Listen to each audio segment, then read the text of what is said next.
கர்த்தருடைய நாமம் மகிமைப்படுவதாக. ஒவ்வொரு வாரமும் வியாழக்கிழமையிலே நாம் சபையாக எல்லாருமாக கூடி இணையதளத்தின் மூலமாக நாம் பைபிள் ஸ்டடியை கண்டக்ட் பண்ணி கொண்டிருக்கிறோம். இந்த நாளிலும் கூட அப்படியாகவே நாம் கூட பைபிள் ஸ்டடியை நாம் கண்டக்ட் பண்ண இருக்கின்றோம். இந்த கூட்டத்தின் ஆரம்பமாக சகோதரர் பாலா அவர்கள் ஜெபித்து இந்த கூட்டத்தை நாம் துவங்கலாம். அதைத் தொடர்ந்து சகோதரர் கௌதம் அண்ட் ஃபேமிலி நமக்கு ஒரு பாடலை கொண்டு வருவாங்க. இப்பொழுது சகோதரர் பாலா அவர்கள் ஜெபித்து இந்த கூட்டமானது தொடங்கும். மகா இறக்கமும் கிருபையும் பொருத்தி நல்ல தகப்பனே நன்றியோடு கூட துதிக்கிறஜா. வானங்களும் வானாதி வானங்களும் தேவனே நன்றியோடு கூட துதிக்கிறோம். இந்த அருமையான நாளிலும் கூட இந்த பைபிள் ஸ்டடியும் கூட கலந்து கொள்ள செய்த கிருபைக்காக நன்றியோடு கூட துதிக்கிறஜா. இதிலும் கூட இந்த கலந்து கொள்கிற ஒவ்வொரு பிரதர்சி ஆசீர்வதிங்க. அவர்கள் சரியான நேரத்திலும் கூட இதை மிஸ் பண்ணாமலும் கூட முழுமையாக கலந்து கொள்ள கிருபி செய்யுங்க ராஜா. அவர்கள் கூட கலந்து கொள்கிற இடத்துல கூட எந்த ஒரு டிஸ்டர்பன்ஸ் இல்லாம பாதுகாத்து வருங்க. மேலும் கூட இந்த பைபிள் ஸ்டடியின் ஆரம்பம் முதல் முடிவரை எந்த ஒரு இன்டர்நெட் தடைகளும் இல்லாதபடி காத்து வருங்க ராஜா. முதலாவது கூட விசேஷமாக கூட இந்த பாடல் பாடுகிற குடும்பங்களை ஆசீர்வதிங்க ஆண்டவரே சுதரம்.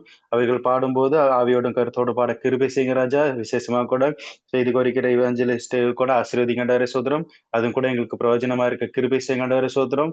இந்த பைபிள் ஸ்டடியின் ஒவ்வொரு ஆரம்பம் முதல் முடிவரை ஒவ்வொரு காரியத்தையும் நீரே ஆசீர்வதித்து பொறுப்பேற்று நடத்தும். சகல துதிக்கான மகிமையும் மிக்க செலுத்துகிறோம். மீட்பெரும் இரட்சகரமாய் இயேசு கிறிஸ்துவின் நாமத்தில் ஜெபிக்கிறோம் ஜீவனுள்ள நல்ல பிதாவே. ஆமென்.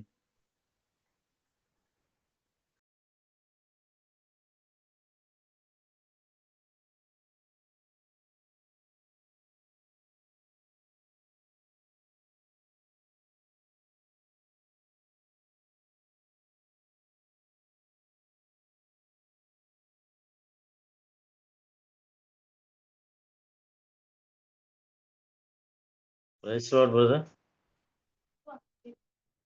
Yes. Pastor பாட்டு படிக்கலாமா? Yes, yes.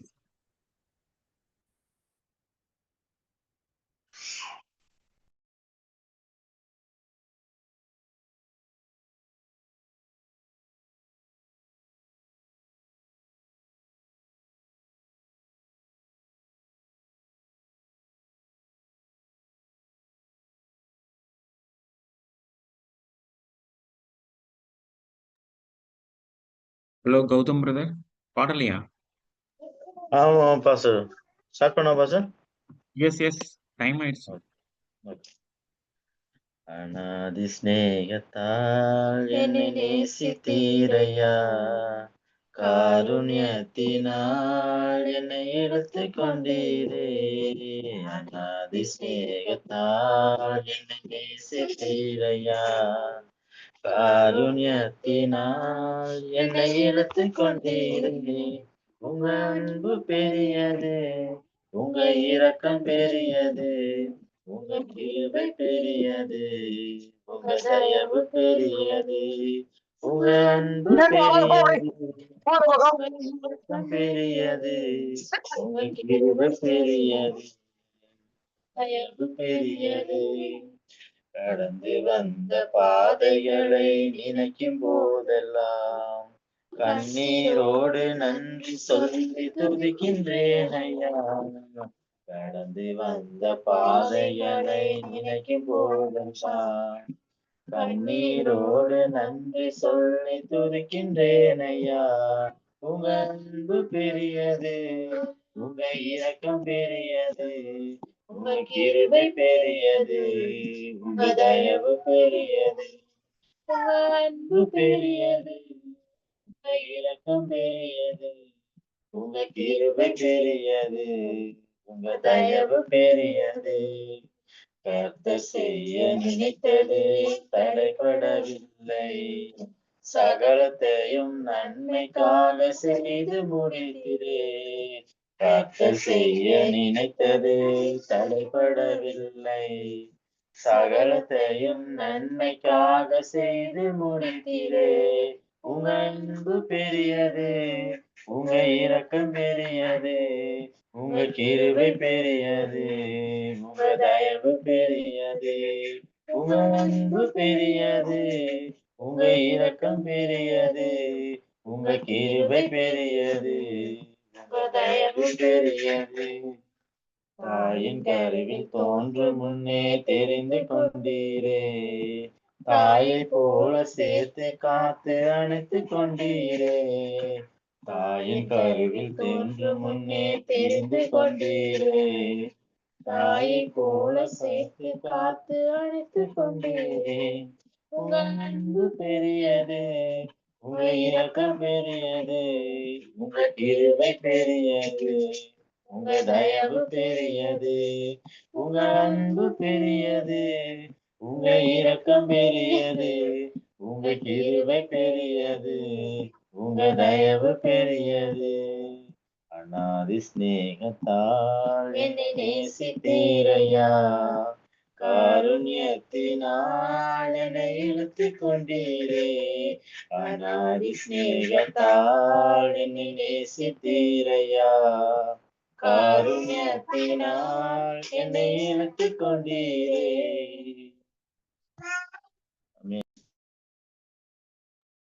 Thank you brother. Gautham brother and family, நல்ல அருமையான ஒரு பாடலை நாம் இப்போ கேட்டோம். இப்பொழுதும் கூட நாம் செய்திக்கு நேராக நாம் கடந்து வந்திருக்கிறோம். இந்த நாளிலே கேரளாவிலே கர்த்தருடைய ஊழியத்தை செய்யக்கூடியதான இவாஞ்சலிஸ்ட் ஜெய்சன் அவர்கள் நம்மோடு கூட இணைந்திருப்பது நமக்கு மிகுந்த மகிழ்ச்சி. இந்த நாளிலே அவங்க நமக்கு தேவனுடைய வார்த்தையை பகிர்ந்து கொடுப்பாங்க. அதை தமிழிலே சகோதரர் ஸ்டீஃபன் மொழிபெயர்ப்பாங்க. அதைத் தொடர்ந்து சகோதரர் ஜகரியா அவர்கள் ஜெபித்து இந்த கூட்டமானது நிறைவு பெறும்.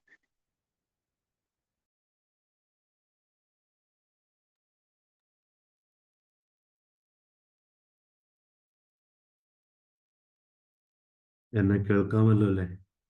കേൾക്കുന്നുണ്ടോ ബ്രദർ? ദൈവനാമത്തിന് മഹത്വം ഉണ്ടാകട്ടെ. கர்த்தருடைய நாமம் மகிமைப்படுவதாக. എനിക്ക് തമിഴ് ഭാഷ അത്ര പരിചയമില്ല. பிரதருக்கு தமிழ் மொழி அவ்வளோ தெளிவாக புரியாது. എങ്കിലും എനിക്ക് തമിഴ് ഭാഷയോട് ഒരു ബന്ധമുണ്ട്. ஆனாலும் தமிழ் மொழியோடு கூட ஒரு தொடர்பு இருக்கிறது. എൻ്റെ പപ്പ ജനിച്ച് വളർന്നത് തമിഴ്നാട്ടിലാണ്, നാഗർകോവിൽ എന്ന് പറയുന്ന സ്ഥലത്താണ്. ஓகே. எவாஞ்சலிஸ்டுடைய அப்பா பிறந்து வளர்ந்த இடம் நாகர்கோயில் என்கின்ற இடத்துல. എന്നാൽ അപ്പ ജോലിയോടുള്ള ബന്ധത്തിൽ തിരുവനന്തപുരത്തേക്ക് വരികയും അവിടെ താമസിച്ച് ജോലി ചെയ്യുകയും ഞാൻ ജനിക്കുന്നതൊക്കെ തിരുവനന്തപുരത്തായതുകൊണ്ട് എനിക്ക് ഭാഷയുമായി അത്ര പരിചയമില്ലെങ്കിലും എൻ്റെ ഓടുന്ന രക്തവുമായൊരു ബന്ധമുണ്ട്. நான் எங்க அப்பா பிரதருடைய அப்பா அங்க வேலை நிமித்தமாக திருவனந்தபுரத்துக்கு வரவும், அங்க வேலை செய்து, அங்கு திருமணமாகி, அங்கு பிறந்த அவங்களுக்கு பிள்ளையாக பிறந்ததுதான் நான் அங்க வளர்க்கப்பட்டேன். ஆனால் பிறந்து வளர்ந்தது ஒரு வேற இடத்துல இருந்தாலும், என்னுடைய ரத்தத்துல கூட ஒரு தொடர்பு பார்க்கும்போது நாகர்கோயில் தமிழ்நாடோடு கூட ஒரு தொடர்பு இருக்கிறதை நான் இங்கே தெரியப்படுத்துகின்றேன். ഈ രാജ്യത്തിലേക്ക് വരുവാനും ഇവിടെയുള്ള ദൈവമക്കളോടുകൂടെ ദൈവത്തെ ദൈവവചനം കൊണ്ട് ശുശ്രൂഷിക്കുവാനും ഒക്കെ സാവകാശം നൽകിയതോർത്ത് ഞാൻ ദൈവത്തെ സ്തുതിക്കുന്നു.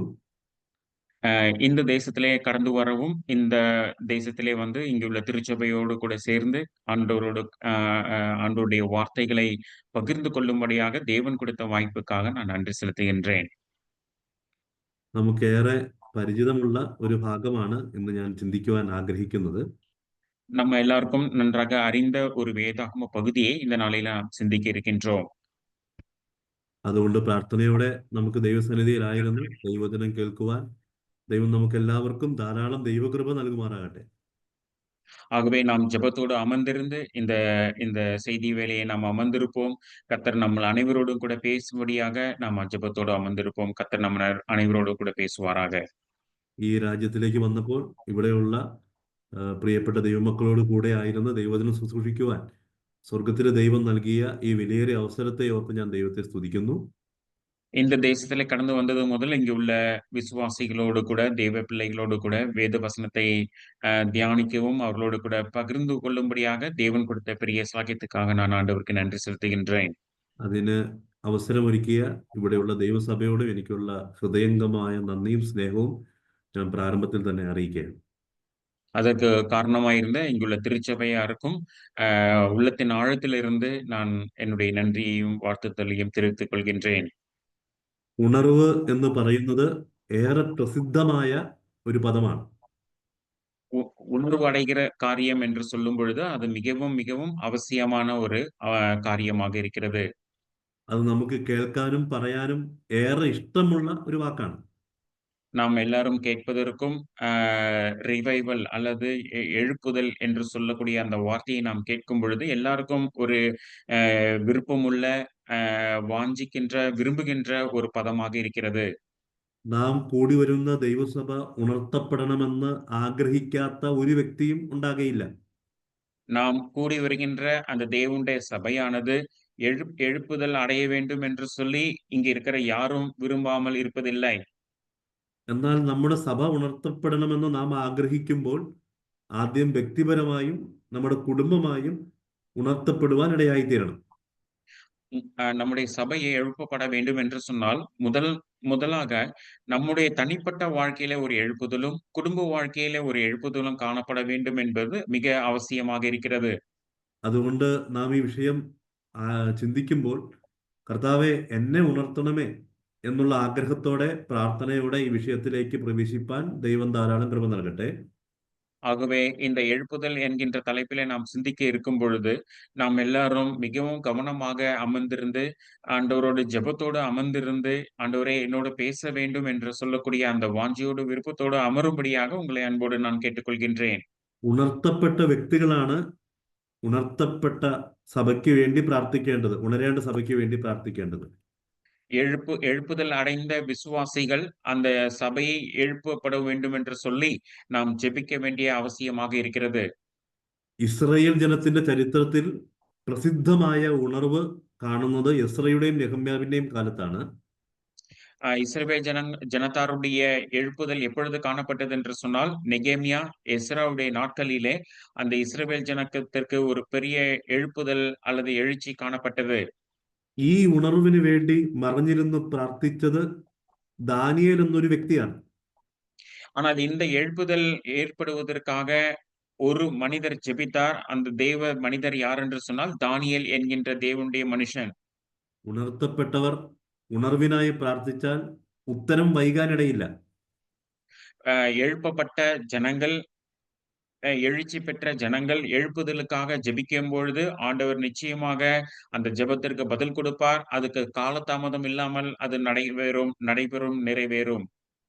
ബാലനായിരുന്ന യൗവനത്തിലേക്ക് കടക്കുന്ന ദാനിയേൽ ജീവിച്ചിരുന്ന കാലം എന്ന് പറയുന്നത് ആത്മീയമായി തകർച്ചയുടെ ഒരു കാലഘട്ടത്തായിരുന്നു. தானியேல் என்கின்ற மனிதன் வாழ்ந்த நாட்களிலே ஆவிக்குரிய நிலைமையிலே மந்த நிலைமையும் அங்கு ஒரு எழுப்புதலும் இல்லாத ஒரு சூழ்நிலைமை காணப்பட்டது. ദൈവത്തിന്റെ ജനം നാം വായിക്കുന്നത് മഹാകഷ്ടത്തിലും അപമാനത്തിലും ഇരിക്കുന്ന കാലഘട്ടമായിരുന്നു. அந்த இஸ்ரவேல் ஜனங்கள் அல்லது தேவனுடைய ஜனங்கள் அவருடைய ஆவிக்குரிய வாழ்க்கையை பார்க்கும் பொழுது அவர்கள் மிகவும் சஞ்சலப்பட்டு வேதனைப்படுகின்ற ஒரு சூழ்நிலைமைக்குள்ளாக அவர்கள் காணப்பட்டார்கள். യെരുശലേമിന്റെ മതിൽ ഇടിഞ്ഞും വാതിലുകൾ തീവച്ചും ചുട്ടുകിടക്കുന്ന കാലത്തായിരുന്നു ദാനിയേലിന്റെ പ്രാർത്ഥന. எருசலேமுடைய மதில்கள் இடிக்கப்பட்டும், அது பாழாய்க்கப்பட்டும், அது இடிக்கப்பட்டும் நொறுக்கப்பட்டுமாக இருந்தது. அந்த சூழ்நிலைமையிலே தானியேல் என்கின்ற மனிதன் அந்த கட்டிடத்தை எழுப்புவதற்காக ஜெபித்துக் கொண்டிருந்தார். ദൈവം തന്റെ ജനത്തെ ശിക്ഷിച്ച് ബാബേലിലേക്ക് പ്രവാസത്തിലേക്ക് അയക്കപ്പെട്ടിരുന്ന കാലത്തായിരുന്നു ദാനിയേൽ പ്രവാസിയായി വന്ന് ബാബേലിൽ നിന്ന് ഈ പ്രാർത്ഥന പ്രാർത്ഥിക്കുന്നത്. இவ்விதமாக தேவன் இஸ்ரவேல் ஜனங்களை பாபிலோனுக்கு அடிமையாக கொண்டு போட்ட பொழுது எந்த காலகட்டத்திலே தானியேல் என்கின்ற தீர்க்கதரிசி அங்கு ஜெபித்துக் கொண்டிருந்தார் என்று சொல்லி நாம் பார்க்க முடிகிறது. ആമുഖത്തിൽ തന്നെ ഞാനൊരു ആശയം നിങ്ങളോട് കൈമാറാൻ ഞാൻ ആഗ്രഹിക്കുന്നത്, அதே சொன்ன அந்த காலகட்டத்திலிருந்து நாம் கற்றுக்கொள்ள வேண்டிய ஒரு சில பாடங்களை இந்த நாளிலே நான் கற்றுக் கொடுக்க விரும்புகின்றேன். നാം ചുറ്റുപാടും നോക്കിയാൽ വലിയ ആത്മീയ തകർച്ചയുടെ കാലഘട്ടം നമുക്ക് കാണാനായിട്ട് കഴിയും. நாம் சுற்றுச்சூழல் நமக்கு நம்மை சூழ்ந்து இருக்கிற காலகட்டங்களையோ ஆட்களையோ சூழ்நிலைகளையோ பார்க்கும் பொழுது ஆவிக்குரிய நிலைமையில எழுச்சி பெறுவதற்கு எழும்புவதற்கு எந்த வாய்ப்பும் இல்லாமல் காணப்படலாம். ഇനിയൊരു ഉണർവ് ഉണ്ടാകാൻ സാധ്യതയില്ല എന്ന് തോന്നുന്നത് നമ്മുടെ ഹൃദയത്തിൽ പിശാച് കൊണ്ടുവരാനുള്ള സാധ്യതയുമുണ്ട്. இனி இங்கே இந்த திருச்சபையிலோ அல்லது நாம் வாழ்கின்ற இடத்துல எழுப்புதல் உருவாவதற்கான எந்த வாய்ப்புமே இல்லை என்கின்ற ஒரு ஒரு ஒரு ஒரு சிந்தையை சாத்தானானவன் நம்முடைய இருதயங்களிலே கொண்டு வர வாய்ப்பு உண்டு. അപ്പോൾ ഏത് തകർച്ചയുടെ കാലഘട്ടത്തിലും ഉണർവ് സാധ്യമാണെന്നുള്ളത് ഇസ്രായേലിന്റെ ചരിത്രത്തിൽ നിന്നും നമുക്ക് ഉൾക്കൊള്ളാൻ കഴിയുന്ന മനോഹരമായ ഒരു പാഠമാണ്. எந்த சூழ்நிலைமையிலும், எந்த காலகட்டத்திலும் எழுப்புதல் நிறைவேறும். தேவன் விரும்புகின்ற அந்த எழுப்புதல் காணப்படும் என்கின்ற காரியத்தை நாம் இந்த வேத பகுதியின் மூலமாக நாம் கற்றுக்கொள்ள முடியும். அது சாத்தியமாகும் என்கின்ற காரியத்தையும் நாம் புரிந்து கொள்ள முடியும். അതിന് കാരണമായി തീർന്നത് ഉണർത്തപ്പെട്ടവനായ ദാനിയേൽ അതിനുവേണ്ടി പ്രാർത്ഥിച്ചു എന്നുള്ളതാണ്. அதற்கு மிக முக்கியமான காரணம் என்ன என்று சொன்னால், எழுப்புதலுக்குள்ள ஆள் ஏற்கனவே எழுப்பப்பட்ட எழுப்புதலுக்குள்ளான பங்கான அந்த தானியேல் தானியேலாகிய தேவ மனுஷன் அங்கு ஜெபித்ததுதான் காரணமாக இருந்தது. അപ്പോൾ ഉണർത്തപ്പെട്ടവരായി ജീവിക്കുന്നവരാണ് ഉണർവിന് വേണ്ടി പ്രാർത്ഥിക്കേണ്ടത്. எழுப்பப்பட்டவர்களாக வாழ்கிறவர்கள், வாழ்ந்து கொண்டிருக்கிறவர்கள், எழுப்புதலுக்காக நாம் ஜெபிக்கும் பொழுது தேவன் அங்கு மாற்றத்தை ഉണ്ടാக்குகின்றார். ദൈവം പ്രസാദിക്കുന്നവരിലൂടെ ആണ് ദൈവം ഉണർവ് അയക്കുവാനിടയായിത്തീരുന്നത്. தேவனை சார்ந்து தேவனிடத்துல வாஞ்சியாய் இருக்கிறவர்களிடத்துல தேவன் அந்த எழுப்புதலுக்கான வாஞ்சியையும் விருப்பத்தையும் அங்கு தெரிவிக்கின்றார். ഉണർത്തപ്പെട്ടവർ ഉണർവിനായി പ്രാർത്ഥിച്ചാൽ ഉത്തരം വൈകാൻ സാധ്യതയില്ല. எழுப்புதலிலே ஆல்ரெடி பங்கானவர்கள் அந்த எழுப்புதலுக்காக உயிர் மீட்சிக்காக நாம் ஜெபிக்கும் பொழுது தேவன் காலதாமதம் இல்லாமல் அந்த ஜெபத்திற்கு அவர் பதில் கொடுக்கிற தேவனாக இருக்கின்றார். ദാനിയേലിന്റെ പ്രാർത്ഥനയുടെ ആരംഭത്തെങ്കിൽ തന്നെ ഉത്തരവുമായി വരുന്നത് നമുക്ക് കാണാനായിട്ട് കഴിയും. தானியேலுடைய ஜெபத்திற்கு பதில் உடனடியாக வந்ததை நாம் அந்த அதிகாரத்திலே நாம் வாசிக்க முடியும். അതിന് മുഖാന്തരമായി തീർന്നത് ദാനിയേലിന്റെ ശക്തമായ തീരുമാനവും സമർപ്പിക്കപ്പെട്ട ജീവിതവുമായിരുന്നു, ഉണർത്തപ്പെട്ട ജീവിതമായിരുന്നു അതിന് കാരണമായി തീർന്നത്. அதற்கு அந்த எழுப்புதலுக்கு மிக முக்கியமான காரணம் தானியேலுடைய வாழ்க்கை, அவன் எடுத்த தீர்மானம், அவனுடைய தேவனுக்கு பிரியமான ஒரு வாழ்க்கையாக இருந்தது என்று சொல்லி நாம் அந்த வேத வசனங்களிலே நாம் கற்றுக்கொள்ள முடியும். ദൈവത്തിന് പ്രസാദമുള്ളത് ചെയ്തുകൊണ്ട് എന്ത് യാചിച്ചാലും അപേക്ഷിച്ചാലും നൽകാമെന്നുള്ള ദൈവിക വാഗ്ദത്തം ഇവിടെ ചേർത്ത് ചിന്തിക്കാവുന്നതാണ്. தேவனுடைய வாக்குத்தத்தங்களை நாம் மனதில் வைத்துக் கொண்டு தேவன் விரும்புகிற பிரகாரமாக நாம் செய்யும் பொழுது தேவன் நம்முடைய ஜெபத்திற்கு பதில் கொடுக்கிறார் என்கின்ற காரியத்தை நாம் அந்த பகுதிகளிலே நாம் கற்றுக்கொள்ள முடியும். അതുകൊണ്ട് പ്രിയപ്പെട്ടവരെ, നാം ദൈവപ്രസാദത്തിന് ഒത്തവണ്ണം ജീവിക്കുവാനും ഉണർത്തപ്പെട്ടവരായി ജീവിക്കുവാനും ഒരു ഉണർവിന് വേണ്ടി പ്രാർത്ഥിപ്പാനും ഇടയായി തീർന്നാൽ ദൈവം ഉണർവ് അയക്കും എന്നുള്ളത് ചരിത്രത്തിൽ നാം കാണുന്ന പ്രധാനപ്പെട്ട സത്യമാണ്. சரித்திரத்திலே நாம் பார்க்கும் பொழுது எழுப்பப்பட்ட உயிர் மீட்சி அடைந்த தேவ மனிதர்கள் ஜெபித்த ஜெபத்திற்கு தேவன் அந்த பதில் கொடுத்து எழுப்பப்பட்டவர்கள் எழுப்பப்பட வேண்டி நம்ம சுற்றி இருக்கிற ஜனங்கள் எழும்புவதற்காக, ஆவிக்குரிய நிலைமையில உயிர் மீட்சி அடைவதற்காக அவர்கள் ஜெபித்த பொழுது காலதாமதம் என்று தேவன் பதில் கொடுத்தார் என்கின்ற காரியத்தை நாம் சரித்திரத்தின் வழியாக நாம் அறிந்து கொள்வதன் மூலமாக இந்த நாட்களிலும் அதே தேவன் கிரியை செய்ய முடியும் என்பதையும் நாம் அறிந்து கொள்ளலாம். ഏത് തകർച്ചയുടെ കാലഘട്ടത്തിലും ഉണർവ് സാധ്യമാണെന്നുള്ളത് നാം ഇവിടെ കാണുന്ന പ്രധാനപ്പെട്ട സത്യമാണ്. எந்த காலகட்டத்திலும் எழுப்புதல் நிறைவேறும், நடைபெறும் என்பது இந்த பகுதிகளிலே நாம் கற்றுக்கொள்ளலாம். ഇനിയൊരു ഉണർവ് സാധ്യമല്ലെന്നാണ് പൊതുവെ വിശ്വാസികളും പിശാചും നമ്മെ പഠിപ്പിക്കുവാനിടയായി തീർന്നിരിക്കുന്നത്. நம்மோடு கூட இருக்கிற விசுவாசிகளும் சாத்தானும் இவ்விதமாக நம்முடைய சிந்தனைகளை கொண்டு வருவது என்னவென்று சொன்னால், இனி எழுப்புதலுக்கான எந்த வாய்ப்புமே இல்லை, அறிகுறியுமே இல்லை, எழுப்புதல் இனி நடைபெறாது என்கின்ற காரியத்தை நம்முடைய மனதிலே அவன் கொண்டு வந்து கொண்டிருக்கின்றான். എന്നാൽ ഞാൻ ആമുഖത്തിൽ പറയാൻ ആഗ്രഹിക്കുന്ന കാര്യം, നാം ഓരോരുത്തരും ഉണർത്തപ്പെടുവാനിടയായി തീർന്നാൽ, ഉണർത്തപ്പെട്ട ജീവിതം നയിക്കാനിടയായി തീർന്നാൽ, അതിനുവേണ്ടി പ്രാർത്ഥിപ്പാനിടയായി തീർന്നാൽ സ്വർഗത്തിലെ ദൈവം ഉത്തരം നൽകുമെന്നുള്ളതിന് യാതൊരു സംശയവുമില്ല. ஆகவே நீங்களும் நானும் நம்மில் விழுந்த கடமையாகிய எழுப்புதலுக்காக ஜனங்கள் உயிர் மீட்சி அடைவதற்காக நாம் ஊக்கத்தோடு பாரத்தோடு ஜெபிப்போம் என்று சொன்னால் நிச்சயமாக நம்மோடு கூட இருக்கிற ஒவ்வொருவருடைய வாழ்க்கையும் உயிர் மீட்சி அடையும், எழுப்பப்படும் என்பதில் எந்தவித சந்தேகமும் இல்லை.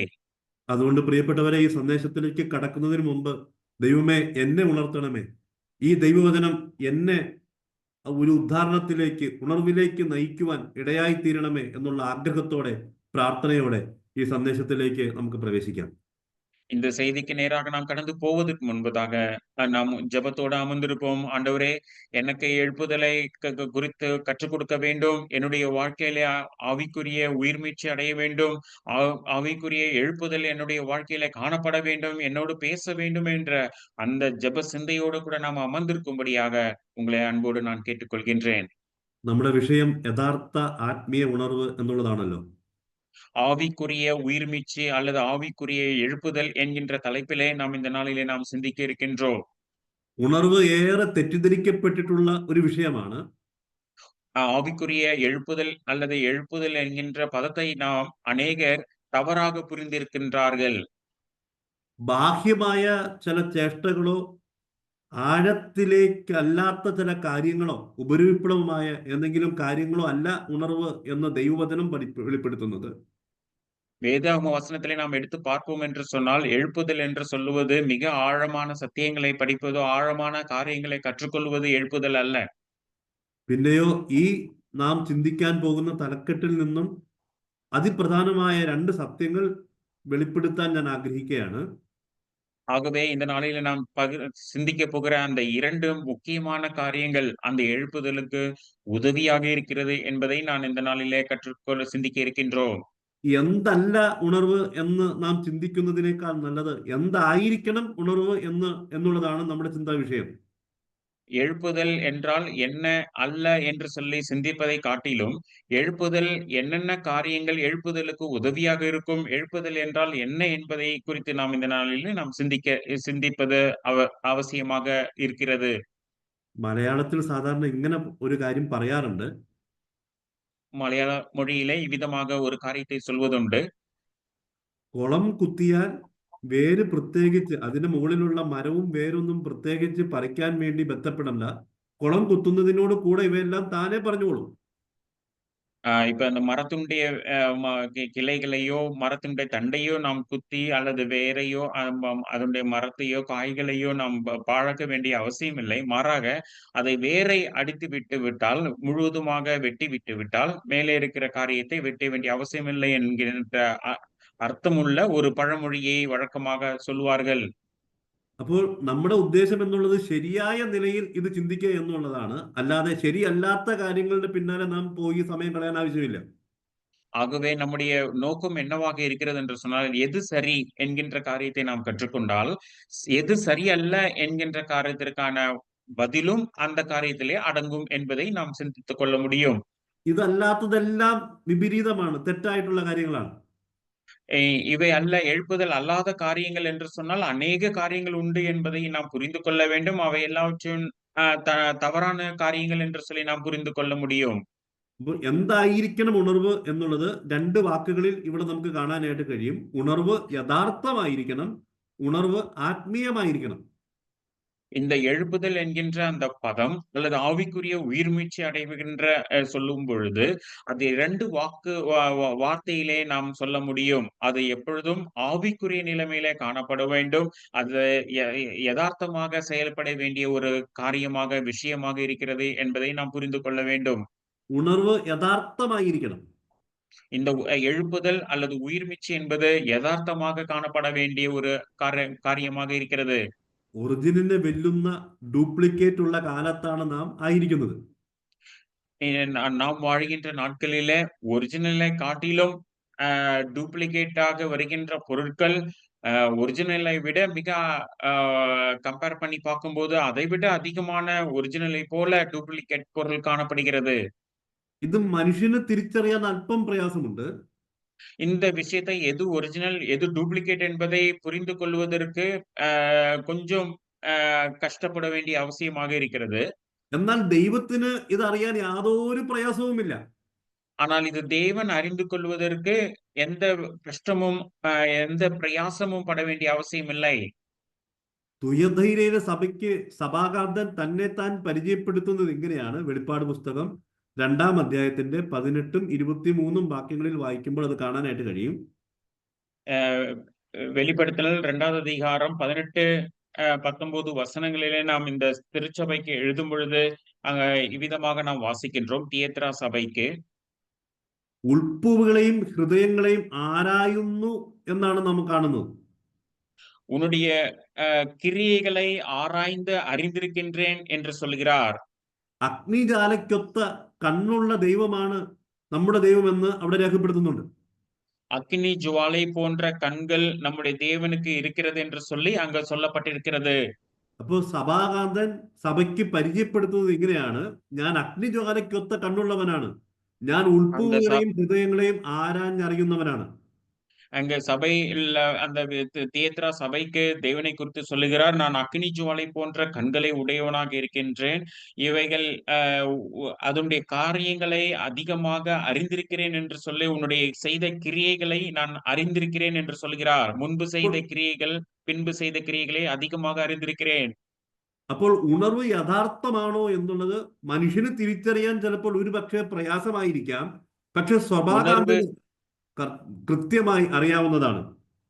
ஆனால் அந்த எழுப்புதல் அல்லது ஆவிக்குரிய உயிர்மீட்சி என்கின்ற காரியத்தை ஒருவேளை ஒரு மனிதன் அறிந்து கொள்வது புரிந்து கொள்வது மிக கடினமாக காணப்படலாம். ஆனால் தேவனுக்கோ அது எளிமையான காரியமாக இருக்கிறது. നമ്മുടെ ചിന്തയിൽ വലിയ ബഹളങ്ങളോ ബാഹ്യമായ ചില കാര്യങ്ങളോ അതൊന്നുമല്ല ഉണർവ് എന്ന് പറയുന്നതിന്റെ അടിസ്ഥാന വിഷയം എന്നുള്ളത്.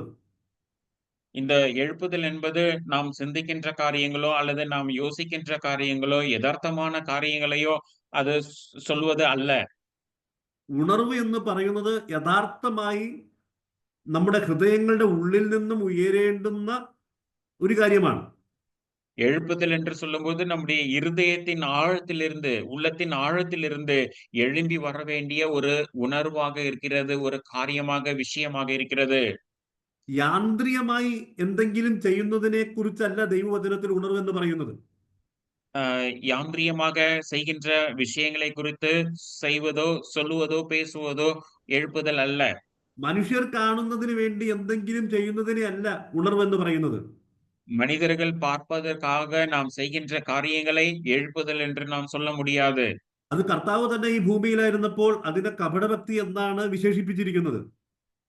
ஆகவே நம்முடைய ஆண்டவராகிய இயேசு கிறிஸ்து இந்த உலகத்துல வாழ்ந்த நாட்களிலே கபடபக்தி என்கின்ற வார்த்தைக்கு பொருள் என்ன என்று சொல்லி அவர் விளக்கி சொன்னார். കർത്താവ് ഇതിനെതിരെ അതിരൂക്ഷമായിട്ടാണ് പ്രതികരിക്കുവാൻ ഇടയായിത്തീർന്നത്. അവർക്ക് അയ്യോ കഷ്ടമെന്നാണ് പറയുന്നത്. ஆனால் தேவனாகிய கர்த்தர் இந்த கபடபக்தி இல்லாமல் கபடபக்தியோடு வாழ்கிற அந்த அப்படிப்பட்ட ஜனங்களை பார்த்து சொல்லுகிறது, ஐயோ அவ கஷ்டமான ஒரு சூழ்நிலைக்குள்ளாக அவர் கடந்து போக வேண்டியதாக இருக்கிறது என்று சொல்லி சொன்னார். മത്തായി സുവിശേഷം 23-ാം അധ്യായത്തിലേക്ക് വരുമ്പോൾ അവർക്ക് അയ്യോ കഷ്ടം എന്നുള്ള വാക്ക് ആവർത്തന വിരസത കൂടാതെ ആവർത്തിക്കുകയാണ്. மத்தேயு 23வது அதிகாரத்துக்கு நாம் கடந்து வரும் பொழுது ஆண்டவராகிய இயேசு கிறிஸ்து அவர்களுக்கு ஐயோ என்று சொல்லி மறுபடியுமாக அங்க திரும்பவுமாக சொல்லுகிறதை நாம் பார்க்க முடியும். നാം പൊതുവെ ചെയ്യുന്ന എല്ലാ കാര്യങ്ങളും അവരും ചെയ്യുന്നുണ്ട്. நாம் செய்கின்ற எல்லா காரியங்களையும் அவர்களும் மற்றவர்களும் செய்கிறார்கள். അവർ ഭിക്ഷ കൊടുക്കുന്നുണ്ട്, ദാനം കൊടുക്കുന്നുണ്ട്, அவர்கள் மற்றவர்களுக்கு உதவி செய்கிறார்கள், അവർ പ്രാർത്ഥിക്കുന്നുണ്ട്, மற்றவர்களுக்காக ஜெபிக்கிறார்கள், അവർ ഉപവസിക്കുന്നുണ്ട്, அவர்கள் உபவாசம் செய்கிறார்கள், അവർ വചനം പഠിപ്പിക്കുന്നുണ്ട്, வேத வசனத்தை அவர்கள் படிக்கிறார்கள், കരയും കടലും കടന്ന് അവർ ആളുകളെ ചേർക്കുന്നുണ്ട്, பல இடங்களிலிருந்து கடல் கடந்து மலை கடந்து ஜனங்களை அவர்கள் கூட்டி சேர்க்கிறார்கள், അവർ ദൈവത്തിന് ധാരാളമായി കൊടുക്കുന്നുണ്ട്. தேவனுக்கென்று தாராளமாக அவர்கள் கொடுக்கிறவர்களாக காணப்படுகிறார்கள். പക്ഷേ അവരെ നോക്കി വേദനയോടെ പറയുന്നത് വേർ വെള്ള തേച്ച ശവക്കല്ലറകൾ എന്നാണ്. ஆனால் தேவனாகிய கர்த்தர் அவர்களை பார்த்து வெள்ளடிக்கப்பட்ட கல்லறை என்று சொல்லி அவர்களை பார்த்து அழைக்கிறார். അവർക്ക് അയ്യോ കഷ്ടമെന്ന് ആവർത്തിച്ച് പറയുകയാണ്. அவர்களுக்கு ஐயோ, அவர்களுக்கு அப்படி செய்கிறவர்களுக்கு ஐயோ என்று சொல்லி மறுபடியுமாக தேவனாகிய கர்த்தர் ஆண்டவராகிய இயேசு கிறிஸ்து அங்கு சொல்லுகிறதை நாம் பார்க்கிறோம். ഇതെല്ലാം കാണുമ്പോൾ സ്വാഭാവികമായും മനുഷ്യർക്ക് തോന്നും ഇവൻ നല്ല ഉണർവിലാണ്, നല്ല ഭക്തനാണെന്ന് തോന്നാനുള്ള എല്ലാ സാധ്യതകളുമുണ്ട്. மனிதர்கள் பார்க்கும் பொழுது இந்த மனிதன் நல்ல ஆவிக்குரிய நிலைமையில உறுதியாக இருக்கிற, நல்ல வளர்ச்சி அடைந்திருக்கிறார் என்று சொல்லி மற்ற உள்ள ஜனங்கள் சொல்வதற்கான எல்லா வாய்ப்புகளும் இருக்கிறது. ഞങ്ങളുടെ നാട്ടിൽ വളരെ മനോഹരമായ ശവക്കല്ലറകൾ പണിയാറുണ്ട്.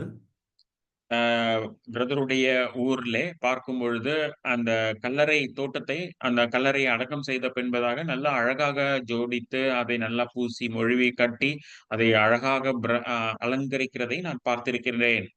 കർത്താവ് എത്ര മനോഹരമായിട്ടാണ് ഈ ഉദാഹരണം പറഞ്ഞിരിക്കുന്നത്. പുറമെ എല്ലാം ഭംഗിയായി നമുക്ക് തോന്നുമായിരിക്കാം. ஆகவே தான் ஆண்டவராகிய இயேசு கிறிஸ்து இந்த உதாரணத்தை அவர் சுட்டிக்காட்டி அவர் சொல்லியிருக்கிறார். எவ்வளவு அற்புதமாக சொல்லியிருக்கிறார் பாருங்கள். வெளியிலே பார்க்கும்போது எல்லாம் மிகவும் அழகாக தோன்றுகின்றது அல்லவா? പക്ഷെ ഉള്ളിൽ എത്രയോ ദുർഗന്ധവും ഹീനവുമായ കാര്യമാണ് ഇരിക്കുന്നത്. ஆனால் உள்ளே பார்க்கும் பொழுது புழுவும் பூச்சும் அரித்த நாற்றம் எடுக்கின்ற ஒரு சூழ்நிலைமையை அந்த கல்லறைக்குள்ளாக அந்த கல்லறை அடக்கம் செய்த அந்த இடத்துல நாம் பார்க்க முடியும். സ്വർഗത്തിലെ ദൈവം അഗ്നിജ്വാലയ്ക്കൊത്ത കണ്ണും ഉൾപ്പുകളെയും ഹൃദയങ്ങളെയും ആരായുന്ന ഉള്ളിലേക്ക് നോക്കുന്ന ദൈവം നോക്കുമ്പോൾ പുറമേ ഉള്ളതല്ല പ്രധാനമായി കാണുന്നത്. പുറമെ വെടിപ്പായിരിക്കണം, എന്നാൽ അതല്ല പ്രാധാന്യം അർഹിക്കുന്നത്. ஆனால் தேவனாகிய கர்த்தர் அவர் வெளியிலே காணப்படுகிற காரியங்களை பார்க்காமல் இருதயத்துக்குள்ளாக உள்ளத்தின் ஆழத்திலே நாம் யோசிக்கிற, சிந்திக்கிற, செயல்படுகிற காரியங்களை அவர் ஆராய்ந்து அறிந்திருக்கின்றார் என்று சொல்லி நாம் வேதாகம வசனத்திலே நாம் பார்க்க முடியும். ദാവീദിനെ തെരഞ്ഞെടുക്കുമ്പോഴും ശൗമേലിനോട് പറയുന്നുണ്ട്, മനുഷ്യൻ കണ്ണിന് കാണുന്നു നോക്കുന്നു, ഞാനോ ഹൃദയത്തെ അറിയുന്നവനാണ്, കാണുന്നവനാണ്. தானியேலை தெரிந்தெடுக்கும் பொழுது தாவீதை தெரிந்தெடுக்கும் பொழுது தேவனாகிய கர்த்தர் சொன்னார், மனுஷன் முகத்தை பார்க்கிறான், ஆனால் நானோ இருதயத்தை பார்க்கிறேன், இருதயத்தின் ஆழத்தை பார்க்கிறேன் என்று சொன்னார். പ്രിയപ്പെട്ടവരെ, യഥാർത്ഥ ഉണർവിലെ ദൈവം പ്രസാദിക്കുകയുള്ളൂ. யதார்த்தமாக சிந்திக்கின்ற காரியத்திலே தான் தேவன் கிரியை செய்ய முடியும். നമ്മുടെ ഉള്ള അവസ്ഥ നന്നായി അറിയാവുന്ന ദൈവമുമ്പാകെ നമുക്ക് നമ്മെ തന്നെ പരിശോധിക്കാം. நம்முடைய இருதயம் எவ்விதமாக இருக்கிறது என்று சொல்லி தேவனுடைய சமூகத்திலிருந்து நம்மை நாமே ஆராய்ந்து பார்ப்போம். ഉണർവ് യഥാർത്ഥമായിരിക്കണം.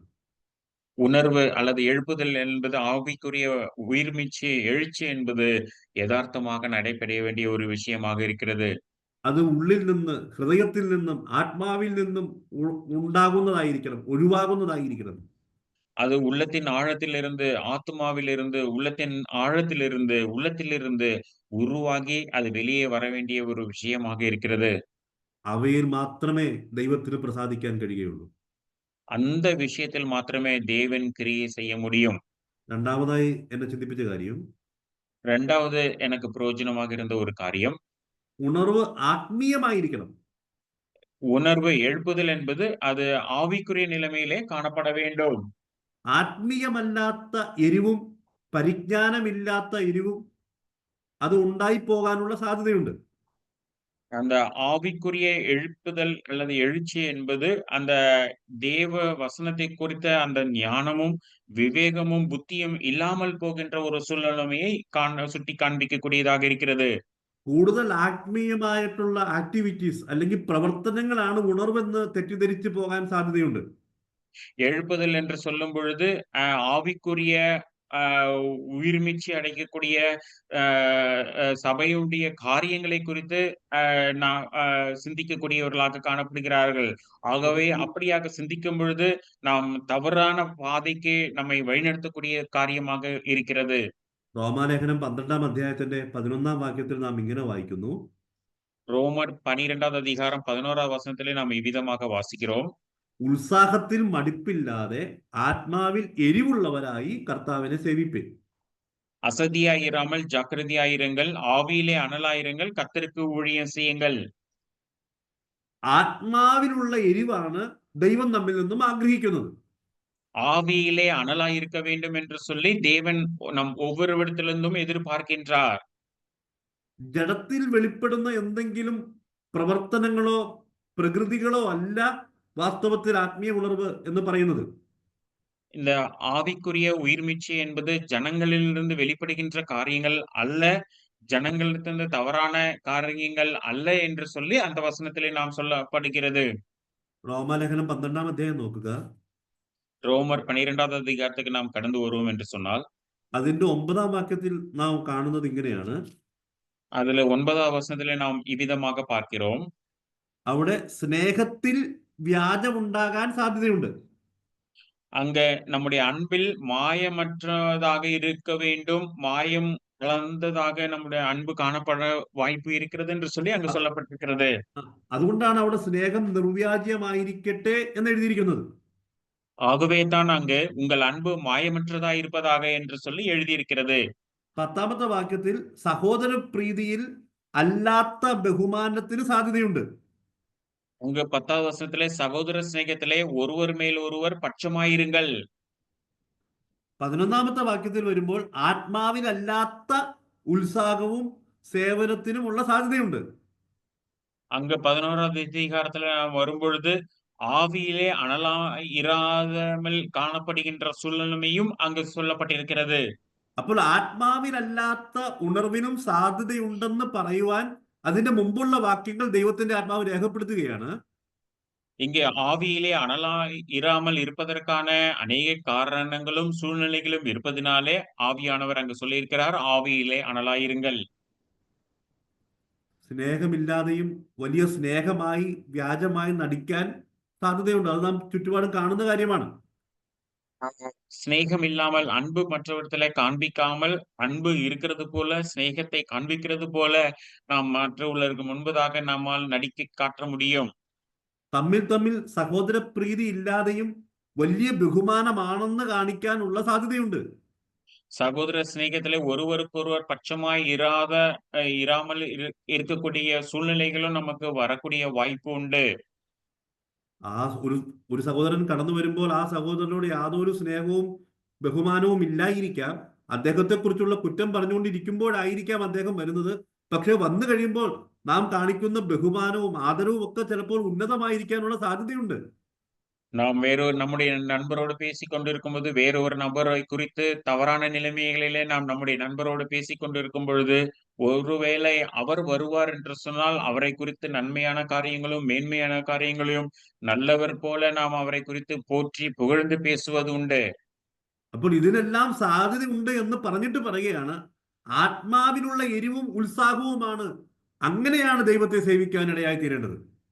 ஆக இந்த காரியங்கள் எல்லாம் ஆண்டவர் சொல்லி முடித்து விட்டு அவர் சொல்லுகிறார், ஆவியிலே அனலாயிருங்கள், உணர்வுள்ளவர்களாயிருங்கள், நம்முடைய நம்முடைய ஆவி உற்சாகம் உள்ளதாக காணப்பட வேண்டும் என்று சொல்லி தேவனாகிய கர்த்தர் அங்கு சொல்லியிருக்கிறார்.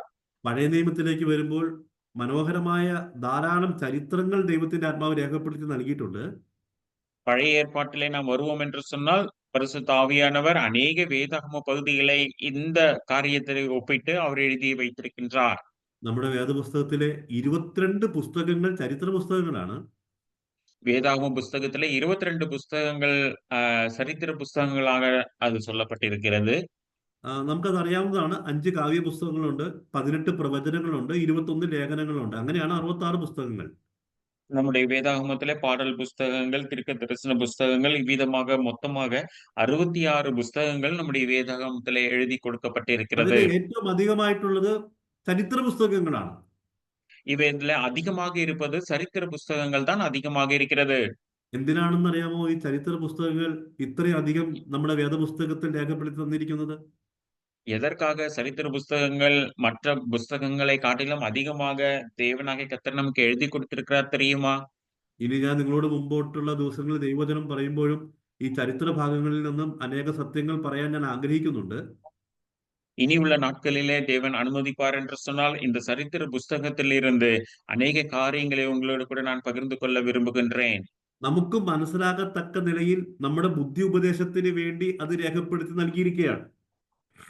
நாம் புரிந்து கொள்வதற்காக, நாம் லகுவாக புரிந்து கொள்வதற்காக இந்த காரியங்கள் எல்லாம் தேவன் நமக்காக எழுதி வைத்திருக்கின்றார்.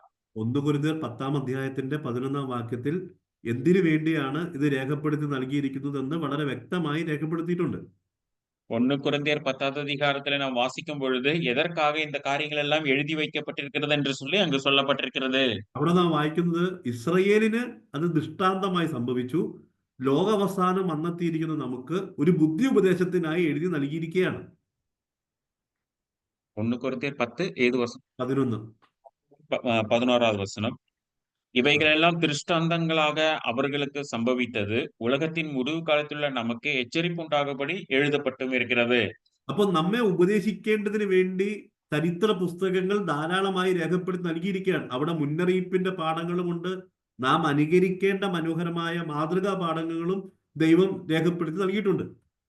நமக்கு எச்சரிப்பு உண்டாகும்படியாகவும், நமக்கு முன்மாதிரியாக, நமக்கு உதாரணமாக இருக்க வேண்டிய அநேக காரியங்கள் அந்த சரித்திர புஸ்தகத்திலே சொல்லப்பட்டிருக்கிறது, எழுதப்பட்டிருக்கிறது. കർത്താവ് തന്നെ പല ഉദാഹരണങ്ങളും ഉദ്ധരണികളും പഴയ നിയമത്തിൽ നിന്നും വലിയ സത്യങ്ങൾ പറയാനായിട്ട് ആവർത്തിച്ച് പറയുന്നതായി നാം കാണുന്നുണ്ട്. ஆண்டவராகிய இயேசு கிறிஸ்து புதிய ஏற்பாட்டிலே பழைய ஏற்பாட்டுடைய அநேக சரித்திரங்களை நினைவு கூர்ந்து அதை ஒப்பிட்டு அநேக சத்தியங்களை நாம் அனைவரும் புரிந்து கொள்ளும்படியாக சொல்லி இருக்கிறதை நாம் பார்க்க முடியும். അത് അല്പം വിശദീകരിച്ച കൊള്ളാമെന്ന് എനിക്ക് ആഗ്രഹമുണ്ടായിരുന്നു. കാരണം നാം വായിക്കുന്ന പല ഭാഗത്തും കർത്താവ് വലിയ സത്യങ്ങൾ പറഞ്ഞിട്ട് ഇത് നിങ്ങൾ വായിച്ചിട്ടില്ലയോ എന്ന് രേഖപ്പെടുത്തുന്നുണ്ട്. இதை குறித்து நான் சற்று விரிவாக சொல்ல வேண்டும் என்று சொல்லி நான் விரும்புகின்றேன். ஏனென்று சொன்னால் ஆண்டவராகிய இயேசு கிறிஸ்து இந்த காரியங்களை எல்லாம் உவமைகளாகவும் சரித்திர புஸ்தகங்களை ஆதாரமாக்கி கொண்டு சொல்லும் பொழுது, இவைகளெல்லாம் நீங்கள் வாசித்திருக்கிறீர்கள் அல்லவா என்று சொல்லி அவர் இவ்விதமாக கேள்வி எழுப்புகிறதை நாம் வாசிக்க முடியும். പുതിയ നിയമത്തിലേക്ക് വരുമ്പോൾ അപ്പോസ്തലന്മാരും മാത്രമല്ല നല്ല പ്രസംഗകരെല്ലാം ഈ പഴയ നിയമത്തിലെ ഉദ്ധരണികൾ ധാരാളമായി ഉപയോഗിച്ചിട്ടുണ്ട്. പ്രവൃത്തികളുടെ പുസ്തകം 7-ാം അധ്യായത്തിലേക്ക് വരുമ്പോൾ സ്തേഫാനോസ് ആ പ്രസംഗത്തിൽ ഭൂരിഭാഗവും പഴയ നിയമത്തിൽ നിന്നുള്ള ചരിത്രങ്ങളാണ് ഉൾപ്പെടുത്തുവാനിടയായി തീർന്നിട്ടുള്ളത്. அப்போஸ்தலர் நடவடிக்கைகளை நாம் வாசிக்கும் போது ஸ்தேவானை குறித்தும் அநேக பரிசுத்தவான்களை குறித்தும் அந்த வேதாகம வசனத்திலே சொல்லியிருக்கிறதையும் பழைய ஏற்பாட்டிலே நடந்த சம்பவங்களை அங்க மேற்கோள் காட்டி புதிய ஏற்பாட்டிலே எழுதப்பட்டிருக்கிறதையும் நம்மால் வாசித்து அறிந்து கொள்ள முடியும். എന്റെ വിഷയം അതല്ലാത്തതുകൊണ്ട് ഞാനത് വിശദീകരിക്കുന്നില്ല. എന്നാൽ അവിടെ നിന്നൊരു ചരിത്ര സംഭവം രേഖപ്പെടുത്തി ഞാൻ പറയുന്നത് ഇത് മനസ്സിലാക്കാൻ കുറച്ചും കൂടെ എളുപ്പമായിരിക്കും. അതുകൊണ്ട് ഞാൻ പറയാൻ ആഗ്രഹിക്കുകയാണ്. நான் அந்த காரியத்தை எதற்காக சொன்னேன் என்று சொன்னால், நம்முடைய தலைப்பு அது அல்லாவிட்டாலும், இந்த காரியங்களை நாம் புரிந்து கொள்வோம் என்று சொன்னால், ஏன் இவ்விதமாக இந்த காரியங்கள் எல்லாம் சொல்லப்பட்டிருக்கிறது என்பதற்கான அர்த்தத்தை நம்மால் புரிந்து கொள்ள முடியும். ഞാൻ പറയുന്ന ഈ ചരിത്ര സംഭവം നിങ്ങൾ ഹോംവർക്കായിട്ട് വീട്ടിൽ നിന്ന് വായിച്ച് ധ്യാനിച്ചാൽ മതി. അതിന്റെ ചില പ്രസക്തമായ ഭാഗങ്ങൾ മാത്രം ഞാൻ പറഞ്ഞു പോവുകയാണ്. முக்கியமான ஒரு சில வசனங்களையும் வேதாகம பகுதிகளையும் மாத்திரம் நான் சொல்லி கடந்து போக விரும்புகிறேன். அதை குறித்து அதிகமாக நீங்கள் தனியாக உங்களுடைய வீடுகளிலே உட்கார்ந்து நீங்கள் படிக்கும்படியாக உங்களை அன்போடு நான் கேட்டுக்கொள்கிறேன். 2 ശമൂവേൽ 4-ാം അധ്യായത്തിന്റെ 5 മുതൽ 12 വരെയുള്ള വാക്യങ്ങൾ വായിക്കുമ്പോൾ അവിടെ 2 സഹോദരന്മാരെ നമുക്ക് കാണാനായിട്ട് കഴിയും. 2 சாமுவேல் 4-ാം 2 சாமுவேல் അധ്യായത്തിന്റെ 6வது அதிகாரம் 5 முதல் உள்ள வசனங்களை நான் வாசிக்கும் பொழுது அங்கு 2 நபர்களை குறித்து சொல்லப்பட்டிருக்கிறது. അവിടെ അത്യുത്സാഹികളായ 2 വ്യക്തികളാണ് അവർ. அங்கு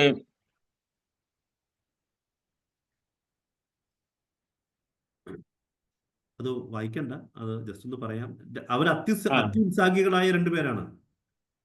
அங்கு அங்க அந்த 2 பேரை குறித்து நம்ம வாசிக்கும் பொழுது அவர்கள் படுக்கையின் மேல் இருந்தார்கள் என்று சொல்லி நாம் வாசிக்க முடியும். പക്ഷെ അവർ പരാജിതരായി തീർന്നു. ஆனால் அவர்கள் தோல்வி அடைந்து போன சூழ்நிலையை நம்ம அங்க வாசிக்க முடிகிறது. അതിന്റെ ചില കാരണങ്ങൾ അവിടെ നമുക്ക് കാണാനായിട്ട് കഴിയും. அதற்கான காரணத்தை நாம் அந்த வேதாகம பகுதியிலே நாம் பார்க்க முடியும். അവിടെ അവർ പകലിൽ ഈ വലിയൊരു കൊലപാതകം ചെയ്യാനായിട്ട് അവർ ആസൂത്രണം ചെയ്യുന്നുണ്ട്. அந்த ஒரு பெரிய கொலை செய்யும்படியாக அவர்கள் முயற்சி எடுக்கிறார்கள். ഉച്ച സമയത്ത് ആ ആസൂത്രണം നടപ്പാക്കുന്നതായി നമുക്ക് കാണാനായിട്ട് കഴിയും. அந்த நேரத்திலே படுக்கையின் மேல் சயனித்திருக்கும் பொழுது அவர்கள் வீட்டுக்குள் பிரவேசிக்கிற சூழ்நிலையை நாங்கள் பார்க்கிறோம். ആ ഈശോഫോത്തിന്റെ തലയുമായി രാത്രി മുഴുവൻ അതായത് തെളിവുമായി നടന്ന് ഹെബ്രോനിൽ ദാവീദിന്റെ അടുക്കൽ എത്തുന്നതായിട്ട് നമുക്ക് കാണാനായിട്ട് കഴിയുന്നുണ്ട്. இந்த காரியங்கள் எல்லாம் நடந்த பொழுது ராம் முழுவதும் அந்தர வழியாய் நடந்து எப்ரோனிலே அவர்கள் கடந்து வந்தார்கள் என்று சொல்லி நாம் வாசிக்க முடிகிறது. ഭയങ്കര ഉത്സാഹവും കഠിനാധ്വാനം ചെയ്യുകയാണ്. அவர்கள் மிகவும் கடின இருதயத்தோட அவர்கள் இந்த காரியத்தை அவர்கள் செய்து விட்டார்கள். വലിയ എരിവും വലിയ ഉത്സാഹവും അവരിൽ ഉണ്ടായിരുന്നു. அவர்களுக்குள்ளாக மிகவும் அனலுள்ளவர்களாகவும் உற்சாகமுடையவர்களாகவும் அவர்கள் காணப்பட்டார்கள். പക്ഷെ അവർ പരാജിതരായി തീർന്നതിന് 3 കാരണങ്ങൾ നമുക്കവിടെ കാണാനായിട്ട് കഴിയും. ஆனால் அவர்கள் தோல்வி அடைந்ததற்கான 3 முக்கியமான காரணங்களை நாம் அந்த பகுதியில நாம் வாசிக்க முடியும். ഒന്നാമതായി ഞാൻ പറയാൻ ആഗ്രഹിക്കുന്നത് ഇവരുടെ യജമാനനെ അറിയുന്നതിൽ പരാജയപ്പെട്ടു. முதலாவதாக நான் சொல்ல விரும்புகிற காரியம் தன்னுடைய எஜமானனை அறிந்து கொள்வதிலே அவர்கள் தோல்வி அடைந்து போனார்கள். രണ്ടാമതായി ഞാൻ പറയാൻ ആഗ്രഹിക്കുന്നത്, ഈ യജമാനന്റെ ഇഷ്ടം അറിയേണ്ടതുപോലെ അറിയുന്നതിൽ അവർ പരാജയപ്പെട്ടു. இந்த தன்னுடைய எஜமானுடைய விருப்பம் என்ன என்பதை அவர்கள் அறிந்து கொள்வதிலே அவர்கள் தோல்வி அடைந்து போனார்கள். യജമാനൻ അറിയേണ്ടതുപോലെ അറിയാതെയുള്ള ഇവരുടെ വലിയ കഠിനാധ്വാനം ഇവരെ പരാജയത്തിലേക്ക് നയിക്കുവാനിടയായി തീർന്നു. எஜமானனை அறிந்து கொள்ள வேண்டிய விதத்திலே அவர்கள் அறியாமல் போனதினாலே தங்களுடைய வாழ்க்கையிலே அவர்கள் தோல்வியை அடைய வேண்டிய சூழ்நிலைமைக்கு தள்ளப்பட்டார்கள். നാം ആദ്യം വായിച്ച വാക്യത്തിലെ പോലെ ഉത്സാഹം നല്ലതാണ്, എരിവ് നല്ലതാണ്, വേണ്ടതാണ്. நாம் முன்பதாக வாசித்தது போல உற்சாகம் நல்லதுதான், அனலுள்ளவர்களாய் இருக்க வேண்டும், அதுவும் நல்லதுதான். പക്ഷെ എരിവും ഉത്സാഹവും ആത്മീയമാണെന്ന്, ആത്മാവിലാണെന്ന് സൂക്ഷ്മതയോടെ ഉറപ്പുവരുത്തണം. அந்த ஆவியிலே உற்சாகம் உள்ளவர்களாக காணப்பட வேண்டும், அனலுள்ளவர்களாய் காணப்பட வேண்டும் என்று சொல்லும் பொழுது ஆவிக்குரிய நிலைமையிலும் நாம் அப்படித்தமாக காணப்பட வேண்டும். മനുഷ്യരുടെ മുമ്പിൽ നല്ല ആത്മീയ പരിവേഷം കിട്ടുന്ന കാര്യവും ദൈവത്തിന്റെ മുമ്പാകെ വെറുതെയായി പോകാനുള്ള സാധ്യതയുണ്ട്. மனிதர்களுக்கு முன்பதாக நம் ஆவிக்குரிய நிலைமையில முதிர்ச்சி அடைந்தவர்கள் போல காண்பித்து விட்டு தேவனுக்கு முன்பதாக வெட்கி குனிந்து தலை குனியக்கூடிய சூழ்நிலைமையிலே நாம் வாழக்கூடாது. അതുകൊണ്ട് ഫിലിപ്പി ലേഖനത്തിലേക്ക് വരുമ്പോൾ അപ്പോസ്തലനായ പൗലോസ് ഒരു കാര്യം ഓർമ്മപ്പെടുത്തുന്നുണ്ട്. ஆகவே பிலிப்பியர்ல நாம் வரும்பொழுது அப்போஸ்தலனாகிய பவுல் ஒரு காரியத்தை அவர் அங்கு நினைவுபடுத்துகிறதை நாம் பார்க்க முடியும். 2-ാം അധ്യായം 16-ാം വാക്യത്തിൽ നാം ഇങ്ങനെയാണ് വായിക്കുന്നത്. 2வது அதிகாரம் 16வது வசனத்திலே நாம் இவ்விதமாக வாசிக்கிறோம். അങ്ങനെ ഞാൻ ഓടിയതും അധ്വാനിച്ചതും വെറുതെയായില്ലെന്ന് ക്രിസ്തുവിന്റെ നാളിൽ എനിക്ക് പ്രശംസ ഉണ്ടാകും. பிலிப்பியர் 2வது அதிகாரம் 14வது வசனம், நான் வீணாக ஓடினதும் வீணாக பிரயாசப்பட்டதும் இல்லை என்கின்ற மகிழ்ச்சி கிறிஸ்துவின் நாளில் எனக்கு உண்டாயிருப்பதற்கு. അവിടെ എന്നെ ഭയപ്പെടുത്തിയ ചില ചിന്തകൾ നിങ്ങളോട് പറയാനായിട്ട് ഞാൻ ആഗ്രഹിക്കുക ഉള്ള സമയം കൊണ്ട്. எனக்கு என்னை பயமுறுத்திய, எனக்கு பிரயோஜனமாயிருந்த வசனங்களை நான் இருக்கின்ற கொஞ்ச நேரத்துல நான் உங்களுக்கு சொல்ல விரும்புகிறேன். ഓടിയതും അധ്വാനിച്ചതും വെറുതെയായി പോകാൻ സാധ്യതയുണ്ട്. நாம் ஓடினதும் வீணாக ஓடினதும் வீணாக பிரயாசப்பட்டதும் உபயோகம் இல்லாமல் போவதற்கு எல்லா வாய்ப்புகளும் இருக்கிறது.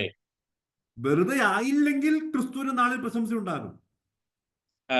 இவ்விதமாக வீணாக நாம் ஓடினதும் நாம் பிரயாசப்பட்டதும் வீணாக போகாவிட்டால் கிறிஸ்துவின் நாளிலே நமக்கு மிகவும் மகிழ்ச்சி உண்டாயிருக்கும். വെറുതെ ആയാൽ പ്രശംസ ഉണ്ടാകുകയില്ല. வீணாக போகும் என்று சொன்னால் நமக்கு மகிழ்ச்சி காணப்படுவதில்லை. അന്ന് അത് തിരിച്ചറിഞ്ഞത് കൊണ്ട് യാതൊരു പ്രയോജനവുമില്ല. இந்த காரியங்களை நாம் அந்த நாளிலே நாம் அறிந்து கொள்வோம் என்று சொன்னால், அதை புரிந்து கொள்வோம் என்று சொன்னாலும் எந்த பிரயோஜனமும் இல்லை. അതുകൊണ്ട് അപ്പോസ്തലനായ പൗലോസ് ചെയ്യുന്നത് പോലെ ഓരോ നിമിഷവും പരിശോധിക്കുകയാണ്, ഞാൻ ഓടുന്നതും അധ്വാനിക്കുന്നതും വെറുതെ ആയി പോകുമോ? நாம் அப்போஸ்தலனாகிய பவுல் செய்தது போல ஒவ்வொரு நிமிஷமும் நாம் ஓடுகிறதும் நாம் பிரயாசப்பட்டதும் வீணாக போகிறதா அல்லது சரியான நிலைமையில இருக்கிறதா என்று சொல்லி நம்மை நாமே ஆராய்ந்து பார்க்க வேண்டியது அவசியமாக இருக்கிறது. അന്ന് ഞാൻ ഓടിയതും അധ്വാനിച്ചതും മുഴുവൻ വെറുതെ ആയിപ്പോയെന്ന് വരുവാനിടയായി തീർന്നാൽ അത് എത്രയോ നികത്താനാകാത്ത നഷ്ടമാണ്. நாம் அந்த கர்த்தருடைய நாளிலே நாம் ஓடினதும் நாம் பிரயாசப்பட்டதும் வீணானது என்று சொல்லி நாம் அறிந்து கொள்வோம் என்று சொன்னால் அதுல எவ்வளவு மனவேதனையும் கஷ்டமுமாக இருக்கும் என்று சொல்லி சிந்தித்து பாருங்கள். പ്രവൃത്തികളുടെ പുസ്തകം അപ്പോസ്തല പ്രവൃത്തികൾ 20-ാം അധ്യായത്തിൽ 24-ാം വാക്യത്തിലും അപ്പോസ്തലനായ പൗലോസ് പറയുന്നുണ്ട്, കർത്താവായ യേശു തന്ന ശുശ്രൂഷയും തികയ്ക്കണമെന്നേ എനിക്കുള്ളൂ. அப்போஸ்தலர் 20:14 நம்ம வாசிக்கிறோம், தேவனாகிய கர்த்தர் நமக்கு ஏற்படுத்தின அந்த ஊழியம் என்று சொல்லி அங்கு சொல்லப்பட்டிருக்கிறது. അതുകൊണ്ട് പ്രിയപ്പെട്ടവരെ, എന്നെ ദൈവം ഏൽപ്പിച്ച ശുശ്രൂഷയാണോ ഞാൻ ചെയ്യുന്നത്?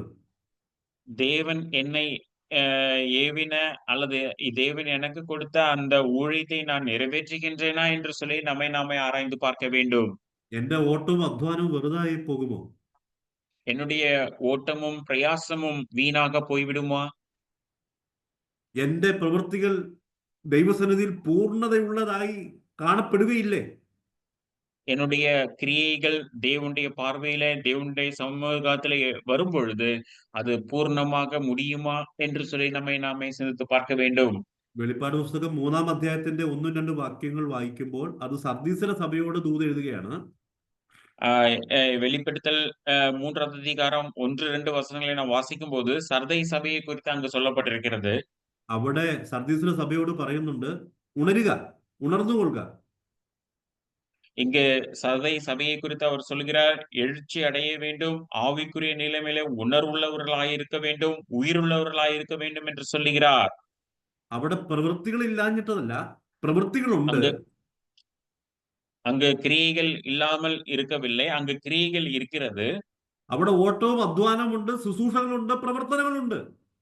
அங்கு அங்க ஓடிக்கொண்டிருந்தார்கள், பிரயாசப்படுகிறார்கள், இவ்விதமான கடின உழைப்பும் அதற்கு பின்னாக இருக்கிறது. പക്ഷേ സഭാകാന്തൻ നോക്കിയപ്പോൾ അവരുടെ പ്രവർത്തനങ്ങൾ പൂർണ്ണതയുള്ളതായി കണ്ടില്ല. ஆனால் இந்த காரியங்களை எல்லாம் பார்த்த பொழுது அது பூர்ணமாக அவரால் பார்க்க முடியவில்லை. അതുകൊണ്ട് അവരോട് പറയുക, ഉണർന്നുകൊള്ളുക. ஆகவே அவர்களை பார்த்து சொன்னார், நீங்கள் உயிருள்ளவர்களாக காணப்பட வேண்டும், உங்களுடைய கிரியைகளை நீங்கள் ஆராய்ந்து பார்க்க வேண்டும் என்று சொன்னார்.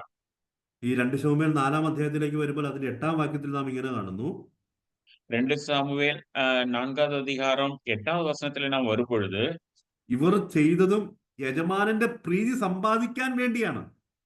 இவர்கள் செய்த காரியங்கள் எல்லாம் எஜமானுடைய காரியத்தை தங்களுக்கு சம்பாதித்துக் கொள்வதற்காக இந்த காரியங்களை எல்லாம் செய்தார்கள். ഇവർ യജമാനൻ പ്രസാദിക്കുമെന്ന് കരുതിയാണ് ഈ കഠിനാധ്വാനവും ഇവരുടെ ഉത്സാഹവും ഒക്കെ നിർവഹിക്കുവാനിടയായിത്തീരുന്നത്. எஜமானனுக்கு பிரியமாய் இருக்கும் என்று சொல்லி இவ்வளவு கடினப்பட்டு போராடி அவர்கள் உழைத்தார்கள். അവിടെ നാം വായിക്കുന്നത്, നിന്റെ ശത്രുവിന്റെ തലയാണിത് എന്ന് ദാവീദിനോട് പറയുന്നുണ്ട്. இங்கே தாவீதோடு கூட அவர் சொல்லுகிறார், இது உங்களுடைய சத்ருவிന്റെ தலையாக இருக்கிறது. മാത്രമല്ല ഇത് യജമാനന് വേണ്ടി ചെയ്തതാണെന്ന് പറയുന്നുണ്ട്. இது தன்னுடைய எஜமானனுக்காக செய்த காரியம் என்று சொல்லியும் அவர் சொல்லுகிறார். മാത്രമല്ല ഇത് യഹോവ പ്രതികാരം ചെയ്തതാണെന്നും പറയുന്നുണ്ട്. இது கர்த்தர் ராஜாவாகிய எங்கள் ஆண்டவனுக்கு சவுலின் கையினாலும் குடும்பத்தின் வாழ்க்கையிலும் வாங்கின செய்த காரியம் என்று சொல்லுகிறார். ഇതിൽ ദാവീദ് പ്രസാദിക്കുമെന്നാണ് അവർ ആഗ്രഹിച്ചത്, അത് കരുതിയാണ് അവർ ചെയ്തത്. தாவீது இந்த காரியங்கள் எல்லாம் செய்ய முடியும், சாதிக்க முடியும் என்று சொல்லி அவன் நினைத்து செய்தான். ഫിലിപ്പിയർ 2-ാം അധ്യായത്തിന്റെ 16-ാം വാക്യത്തിന്റെ അടിസ്ഥാനത്തിൽ പ്രശംസ ഉണ്ടാകുമെന്ന് വിചാരിച്ചാണ് അവർ ചെയ്തത്. பிலிப்பியர்ல நாம் வாசிக்கின்றோம், நல்ல ஒரு எதிர்பார்ப்போடு இந்த காரியங்களை எல்லாம் அவர்கள் செய்தார்கள். ഇവർക്ക് നല്ല സ്ഥാനമാനങ്ങൾ ലഭിക്കും, കിരീടങ്ങൾ പ്രാപിക്കാമെന്ന് വിചാരിച്ചാണ് ഇവർ ഓടിയത്, അധ്വാനിച്ചത്, ഉത്സാഹിച്ചത്. அவர்கள் எல்லாம் ஓடினதும் பிரயாசப்பட்டதும் எதற்காக என்று சொல்லி பார்க்கும்போது நல்ல நல்ல பரிசுகள் கிடைக்கும், நல்ல நல்ல காரியங்கள் தங்களுடைய வாழ்க்கையில நிறைவேறும், நடைபெறும் என்று சொல்லி நினைத்தார்கள்.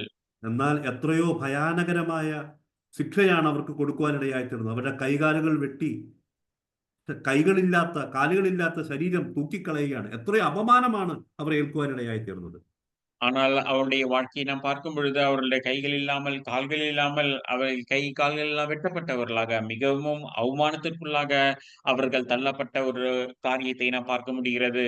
ഇവിടെ ഞാൻ പറയാൻ ആഗ്രഹിക്കുന്ന പ്രധാനപ്പെട്ട ഒരു കാര്യം, நான் இங்கு சொல்ல விரும்பின மிக முக்கியமான ஒரு காரியம், ഒരുപാട് ഓടുന്നതും അധ്വാനിക്കുന്നതും ഒരുപാട് പ്രവർത്തനങ്ങൾ ചെയ്യുന്നതും ഇതൊന്നുമല്ല ഉണർവ് എന്ന് പറയുന്നത്. எழுப்புதல் என்று சொல்வது அல்லது ஆவிக்குரிய வளர்ச்சி, ஆவிக்குரிய எழுச்சி என்று சொல்லும் பொழுது வேகமாக அநேக காரியங்களுக்காக ஓடுவதும் பிரயாசப்படுவதும் உழைப்பதும் அல்ல இந்த எழுப்புதல் என்று சொல்லுவது. ആത്മീയം എന്ന് പറഞ്ഞാൽ ആത്മാവിൽ അധിഷ്ഠിതമായതാണ്. ஆவிக்குரிய நிலைமையில் நாம் முதிர்ச்சி அடைகின்ற காரியம். പരിശുദ്ധാത്മാവിന്റെ ശക്തിയുടെ നിറവിൽ അധിഷ്ഠിതമായതാണ്. அது பரிசுத்த ஆவியின் நிறைவில் தேவனுக்கு பிரியமான காரியங்களை நாம் செய்ய வேண்டும். മാത്രമല്ല ദൈവവചനത്തിലുള്ള പരിജ്ഞാനത്തിൽ അധിഷ്ഠിതമായതാണ്. அது தேவ வசனத்திற்குள்ளாக இருக்கின்ற அந்த ஞானத்திலும் விவேகத்திலும் நாம் பரிபூர்ணராகப்பட வேண்டும். പരിജ്ഞാനമില്ലാത്ത അധ്വാനവും ഓട്ടവും, ദൈവവചനപ്രകാരമല്ലാത്ത അധ്വാനവും ഓട്ടവും, പരിശുദ്ധാത്മാവിന്റെ നിറവിലല്ലാത്ത ഓട്ടവും അധ്വാനവും എല്ലാം അത് വെറുതെ ആയി പോകാൻ ഇടയായിത്തീരും. பரிசுத்த ஆவியானவர் இல்லாத இந்த கிரியைகளும் செய்கைகளும் எல்லாம் வீணாக வெறுதாவாக போய்விடும் என்பதிலே எந்தவித சந்தேகமும் இல்லை. അതുകൊണ്ട് പ്രിയപ്പെട്ടവരെ, ഇന്ന് നാം ചിന്തിച്ച ഏറ്റവും പ്രധാനപ്പെട്ട കാര്യം, அருமையான சகோதர சகோதரிகளை, இந்த நாளிலே நாம் சிந்தித்த மிக முக்கியமான காரியம், ഉണർവ് അത് യഥാർത്ഥമായിരിക്കണം. உணர்வு என்பது யதார்த்தமாக காணப்பட வேண்டிய ஒரு விஷயமாக இருக்கிறது. ഉൾപ്പുകളെയും ഹൃദയങ്ങളെയും ആരായുന്ന അഗ്നിജാലയ്ക്കൊത്ത കണ്ണുള്ള ദൈവത്തിന്റെ മുമ്പാകെ നമ്മുടെ യാതൊരു കപടവും நிவர்த்தியாகையில்லை. நம்முடைய வாழ்க்கையை நாம் பார்க்கும் பொழுது ஒரு கபடும் ஒரு குறைவும் இல்லாத அந்த தேவனை நோக்கி பார்த்து நாம் ஓட வேண்டும். ജഡത്തിലുള്ള ഡ്യൂപ്ലിക്കേറ്റ് ആയിട്ടുള്ള ഉത്സാഹവും അധ്വാനവുമല്ല ദൈവം ആഗ്രഹിക്കുന്നത്. இந்த ஜனங்களுக்குள்ளே காணப்படுகின்ற டூப்ளிகேட் ஆக அல்லது ஏமாற்றக்கூடிய நிலைமையில் இருக்கின்ற காரியங்களை தேவன் எதிர்பார்ப்பதில்லை. യഥാർത്ഥ ഉണർവിലെ ദൈവം പ്രസാദിക്കുകയുള്ളൂ. யதார்த்த உணர்வு நமக்கு அவசியமாக இருக்கிறது. அப்படி இருந்தால் மாத்திரமே தேவன் நம்முடைய வாழ்க்கையில கிரியை செய்ய முடியும். ഉണർവ് ആത്മീയമായിരിക്കണം. உணர்வு ஆவிக்குரிய நிலைமையில காணப்பட வேண்டும். പരിജ്ഞാനമില്ലാത്ത എരിവും ഉത്സാഹവും ദൈവത്തിന് പ്രസാദകരമല്ല. அது ஆவியிலே நாம் அனல் உள்ளவர்களாக இருக்க வேண்டும். உற்சாகப்படுத்துகிறவர்களாக நாம் காணப்பட வேண்டும். அப்படி இல்லாவிட்டால் நம்முடைய வாழ்க்கை சிறிதாக காணப்படும். നാം എത്രമാത്രം ഉത്സാഹികളായി ഒരു കാര്യം ചെയ്യുന്നു എന്നുള്ളതിനേക്കാൾ ഉപരിയായി ദൈവം എന്നെ ഏൽപ്പിച്ചത് ദൈവാത്മാവിന്റെ നിറവിൽ ദൈവത്തിന്റെ വചനത്തിന്റെ അടിസ്ഥാനത്തിലാണോ നാം നിർവഹിക്കുന്നത്, അതിലേ ദൈവം പ്രസാദിക്കുകയുള്ളൂ. ഉണർവ് ആത്മീയമായിരിക്കും.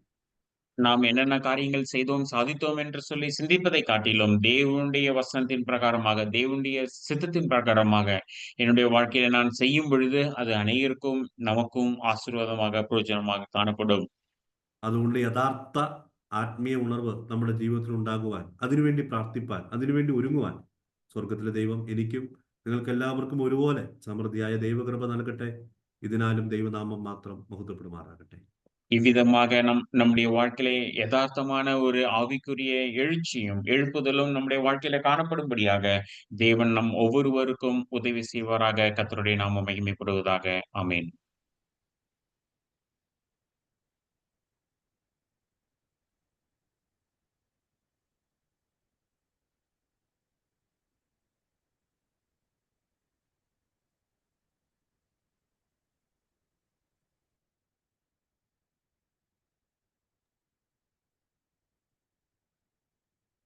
ஜோசப்.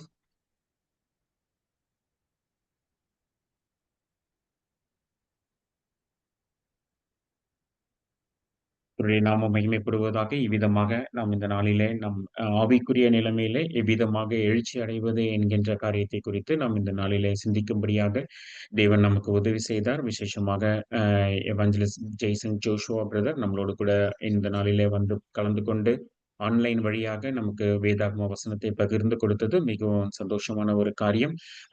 அங்கிளை குறித்து சொல்லணும்னா, ஷார்ட்டா சொல்லணும்னா, நம்முடைய மலையாளம் அசம்பிளியில ஸ்பான்சர் செய்து கொண்டு வந்திருக்கின்ற எவாஞ்சலிஸ்ட் அங்கிள் நெக்ஸ்ட் 2 மந்த்ஸ்க்கு இங்கே தான் இருப்பாங்க. அநேக இடங்களில யுஏஇல பல இடங்களுக்கு தேவனுடைய வார்த்தையை பகிர்ந்து கொள்ளும்படியாக அங்கிளை ஸ்பான்சர் பண்ணி கொண்டு வந்திருக்கிறாங்க மலையாளம் அசம்பிளியில. ஆகவே அந்த நாட்களில நம்மளோடு கூட வந்து இவ்விதமாக பைபிள் ஸ்டடியிலையும் இனி வரப்போற நாட்களில நம்முடைய வொர்ஷிப் மீட்டிங்க்கும் வருவாங்க. அங்கிள் தான் நமக்கு டிசம்பர் 1லயும் பிலீவர்ஸ் மீட்டிங்ல கெஸ்ட் ஸ்பீக்கரா நம்மளோடு கூட இருக்கிறாங்க. அதனால தொடர்ந்துள்ள நாட்களில நம்ம சந்திப்பதற்கும் அவர்களோடு கூட பேசுவதற்கும் வாய்ப்புகளை தேவன் ஏற்படுத்தி கொடுப்பார்.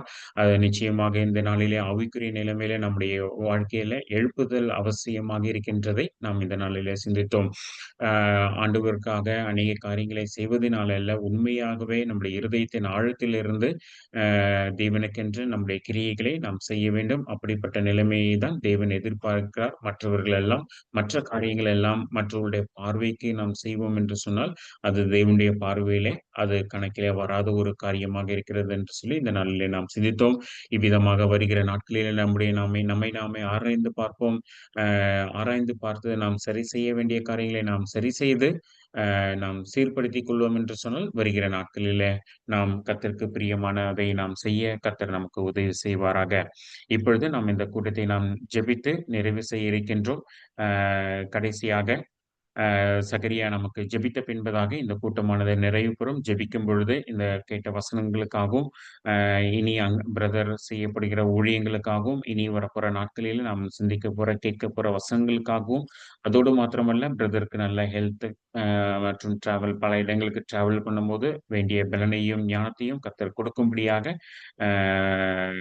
எவாஞ்சலிஸ்டுக்காக நாம் ஜெபித்துக் கொள்வோம். அதோடு கூட இந்த வருகிற வாரத்துல நடக்க இருக்கின்ற சாட்டர்டே நடக்கின்ற வொர்ஷிப் மீட்டிங்காகவும், காஸ்பல் மீட்டிங்காக நாம் ஜெபிப்போம். கேம்ப் விசிட் ஊழியங்களுக்காக, பைபிள் ஸ்டடிக்காக, அதுபோல செயின் லிங்க் பிரேயருக்காக, பைபிள் குவிஸ் வருகிற சாட்டர்டே பைபிள் குவிஸ் இருக்கு. அதற்காக நம்ம ஜெபிப்போம். கர்த்தர் இவை எல்லாவற்றையும் நமக்கு ஆசீர்வாதமாக, நன்மையாக மாற்றித் தரும்படியாக நாம் ஜெபிப்போம். வேலை மாற்றத்தில் இருக்கிறவங்களுக்காகவும், புது வேலைக்காக முயற்சி செய்து கொண்டிருக்கிறவங்களுக்காகவும், சரீரத்துல சுகவீனமாக, பலவீனமா இருக்கிற ஒவ்வொருவருக்காக நாம் ஜெபிப்போம். கர்த்தர் வேண்டிய நல்ல சுகத்தையும் பலத்தையும் தருவாராக. இப்பொழுது நாம் ஜெபித்து, சகரியா பிரதர் ஜெபித்து இந்த கூட்டமானது நிறைவு பெறும். ஜெபம் செய்யலாம்.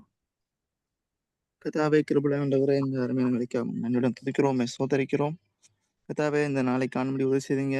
இப்படியாக சபையாராக சேர்ந்து நாங்கள் கர்த்தாவே இப்படியாக இந்த ஆன்லைன் வழியாய் கர்த்தாவே வேதத்தை ஆராய்ந்து பார்க்கும்படியாக எங்களுக்கு கொடுத்த இந்த ஸ்லாக்கியத்துக்காக உமக்கு நன்றி செலுத்துகிறோம். கர்த்தாவே, உம்முடைய ரத்தத்தினாலே மீட்கப்பட்டவர்களாக கர்த்தாவே ஒன்று கூடி கர்த்தாவே உம்முடைய வார்த்தைகளை தியானிக்க எங்களுக்கு ஒவ்வொருவருக்கும் பாராட்டின கிருபைக்காக நன்றி செலுத்துகிறோம். கர்த்தாவே, இப்படியாக தாசன் மூலமாய் கேட்ட வார்த்தைகளுக்கு நன்றி செலுத்துகிறோம். கர்த்தாவே, எங்களுடைய ஆவிக்குரிய வாழ்க்கையில கர்த்தாவே எங்களுடைய எழுச்சியானது எப்படி இருக்கிறது, கர்த்தாவே எங்களுடைய உமக்குள்ளாக நாங்கள் எந்த அளவாய் வளர்ந்திருக்கிறோம் என்று அந்த காரியத்தை கூட நாங்கள் சிந்தித்தோம். கர்த்தாவே எங்களுடைய வாழ்க்கை கர்த்தாவே எப்படிப்பட்டதாக இருக்கிறது என்று நாங்கள் பல உதாரண வசனங்களோடு கூட நாங்கள் சிந்தித்தோம். கர்த்தாவே, மற்றவர்களுக்கு முன்பாக கர்த்தாவே ஒரு டூப்ளிகேட் போல நாங்கள் இருக்கிறோமா, கர்த்தாவே இன்னும் பல கேள்விகளை நாங்கள் கர்த்தாவே நாங்கள் சிந்தித்தோம். கர்த்தாவே எங்களுடைய தேவன் கர்த்தாவே எங்களுடைய உள்ளந்தெரிகளை ஆராய்ந்து பார்க்கிற தேவனா இருக்கிறீங்க. கர்த்தாவே நாங்கள் உம்மிடத்துல வரும்போது கர்த்தாவே நாங்கள் உமக்கண்டு என்ன செய்தோம் என்று நாங்கள் வரும்போது கர்த்தாவே எங்களுடைய ஓட்டமானது எப்படிப்பட்டதாக இருந்தது நாங்கள் பார்க்கும்போது கர்த்தாவே நாங்கள் வெட்கப்பட்டு போகாதபடிக்கு கர்த்தாவே எங்களுடைய இந்த ஆவிக்குரிய வாழ்க்கையிலும் சரி, கர்த்தாவே உமக்கண்டு நாங்கள் செய்கிற அந்த ஊழியங்களும் சரி, நாங்கள் இன்னும் கர்த்தாவே கேட்டது போல கர்த்தாவே இன்னும் உற்சாகமாய் கர்த்தாவே வெளி பார்வை கண்டு செய்யாமல் கர்த்தாவே உமக்கென்று நாங்கள் உண்மையாய் கர்த்தாவே ஒவ்வொரு காரியங்களும் நாங்கள் உணர்வுள்ளவர்களாய் செய்யும்படி கர்த்தாவே எங்களுக்கு இரக்கம் பாராட்டுங்க. கர்த்தாவே, எங்கள் உள்ளத்தை ஆராய்ந்து பார்க்கிற தேவனா இருக்கிறீங்க. கர்த்தாவே, எங்களுக்கு குறைகள் உண்டு கர்த்தாவே. கர்த்தாவே, அவற்றையும் மன்னிக்க முடியாது நாங்கள் கேட்டுக்கொள்கிறோம். கர்த்தாவே, வருகின்ற நாட்களில் நாங்கள் கேட்டது போல கர்த்தாவே நாங்கள் இன்னும் எங்களுடைய ஆவிக்குரிய வளர்ச்சியில நாங்கள் முன்னேறி செல்லவும், கர்த்தாவே உண்மை அறிகிற அறிவிலே நாங்கள் வளர்ந்து செல்லவும், கர்த்தாவே இப்படியாக எங்களுடைய வாழ்க்கையில ஒரு எழுச்சி காணும்படியாக கூட நாங்கள் ஜெபிக்கிறோம். கர்த்தாவே, இந்த கூடுகையில் அட்டன் பண்ண ஒவ்வொருக்கும் நன்றி செலுத்துகிறோம். கேட்ட வசதியின்படி கர்த்தாவே நாங்கள் எங்களுடைய வாழ்க்கையிலே நாங்கள் அப்பயசப்படுத்திக் கொள்ளவும் கர்த்தாவே எங்களுக்கு இரக்கம் பாராட்டுங்க.